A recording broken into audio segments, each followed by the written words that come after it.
నమస్తే, welcome to article 19. 2 దఫాలుగా జరిగిన పంచాయతీ ఎన్నికల్లో కాంగ్రెస్ పార్టీ సాగు దెబ్బతిన్న తర్వాత కాంగ్రెస్ పార్టీ ఎమ్మెల్యేలు ఒక కొత్త రాగం అందుకున్నారు.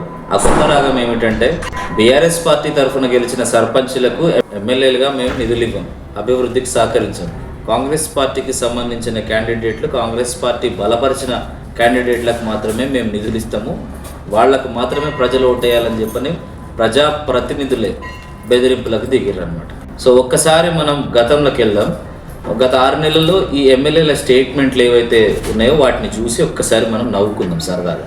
ఎన్ఎం శ్రీనివాసరెడ్డి అనే కాంగ్రెస్ ఎమ్మెల్యే తనకు ప్రభుత్వం నుంచి నిధులు రావడం లేదని, ఎమ్మెల్యే పదవి కేవలం పెళ్లిళ్ళకు తిరగడానికి తప్పితే ఇంకెందుకు పనికి రావట్లేదని చెప్పని ఒక కామెంట్ చేసిండు. ఇటీవల వచ్చిన వరదల వల్ల ఎమ్మెల్యే మదన్ మోహన్ రావు కాన్స్టిట్యున్సీ బాగా దెబ్బతిన్నది.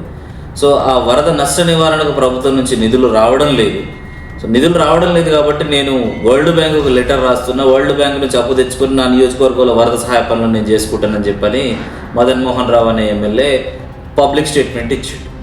బాలు నాయక్ అనే మరో ఎమ్మెల్యే ఏకంగా ముఖ్యమంత్రి గారి సభలోనే నా అసెంబ్లీ కాన్స్టిట్యున్సీకి నిధులు రావడం లేదు, దయచేసి నాకు నిధులు ఇవ్వండి అని చెప్పని అడుక్కునే పరిస్థితి వచ్చింది.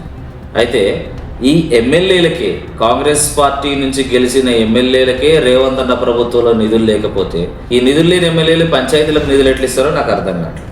మాకే నిధులు లేవని ఏడుస్తున్న ఎమ్మెల్యేలు బీఆర్ఎస్ పార్టీ తరఫున గెలిచిన గ్రామాల్లో అభివృద్ధి పనులకు నిధులు ఇవ్వమని చెప్తుంటే జనాలు మీ దగ్గరే పైసలు లేవు, మీకే మీరు రేవంత్ అన్న పైసలు ఇస్తలేడు, ఇంకా మీరెట్లా బీఆర్ఎస్ పార్టీ అభ్యర్థులు గెలిచిన చోట, బీఆర్ఎస్ పార్టీ మద్దతుదారులు గెలిచిన చోట పైసలు ఆపుతారని చెప్పని జనాలు నవ్వుకుంటున్నారు అన్నమాట.